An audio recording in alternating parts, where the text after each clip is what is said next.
बिहार की राजनीति इस कड़ाके की ठंड में गर्माहट का एहसास करा रही है, जिसमें दो नाम सुर्खियों में हैं, जिसमें एक नाम प्रशांत किशोर और दूसरा नाम पप्पू यादव है। ये वही पप्पू यादव हैं, कुछ दशक पहले इनके नाम से कांपता था सीमांचल की धरती। आखिर क्यों? तो आइए शुरू से जानते हैं। पप्पू यादव का जन्म मधेपुरा जिले में 1967 में हुआ था। 1990 में निर्दलीय विधायक चुनकर आए थे। वह दौर पप्पू यादव के लिए बहुत खास था। पप्पू यादव का भय सीमांचल में इस कदर था कि लोग उनका नाम लेने से भी डरते थे। 17 साल जेल में बिताने वाले पप्पू यादव की पहचान बाहुबली नेता के रूप में हुई है। उन पर हत्या, किडनैपिंग, मारपीट, बूथ कैप्चरिंग, आर्म्स एक्ट जैसे कई मामले अलग अलग थानों में दर्ज हुए हैं। लेकिन पप्पू यादव को मार्क्सवादी कम्युनिस्ट पार्टी के नेता अजीत सरकार की हत्या के मामले में 17 साल जेल में रहना पड़ा था। घटना 1998 की है।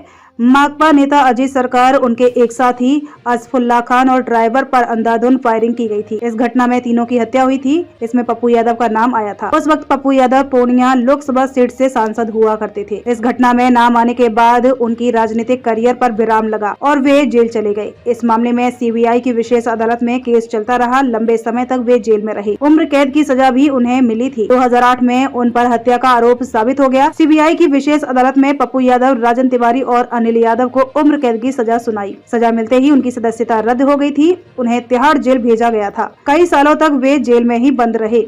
1990 में विधायक बनने के बाद पप्पू यादव का लक्ष्य लोकसभा था। यही कारण है कि उनकी दबंगई खत्म नहीं हुई और अगड़ी पिछड़ी की लड़ाई करते रहे। आनंद मोहन सिंह मुख्य विरोधी थे। दोनों के बीच कई बार वर्चस्व की लड़ाई हुई। 1990 की लड़ाई में कितनी जाने गई थी, जानकार बताते हैं कि सहरसा के पामा में पप्पू यादव के समर्थक और आनंद मोहन के समर्थकों के बीच जमकर गोलियां चली थी। कई लोगों की जाने गई हैं। 1990 में विधायक बनने के बाद 5 बार लोकसभा के सदस्य रहे। पहली बार 1991 में पूर्णिया से निर्दलीय चुनाव लड़े और जीत हासिल की।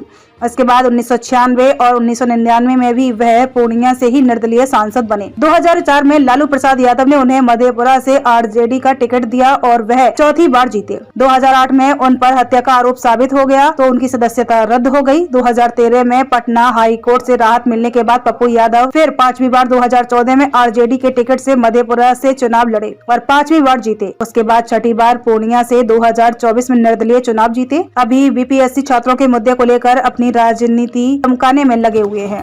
खबरों में अब तक के लिए बस इतना ही। फिर होगी आपसे मुलाकात। तब तक के लिए नमस्कार और देखते रहिए पॉइंट मीडिया नेटवर्क।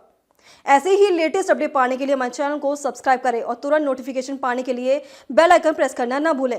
यदि आप हमें फेसबुक या इंस्टाग्राम के माध्यम से देख रहे हैं तो हमारे पेज को फॉलो जरूर करें। धन्यवाद।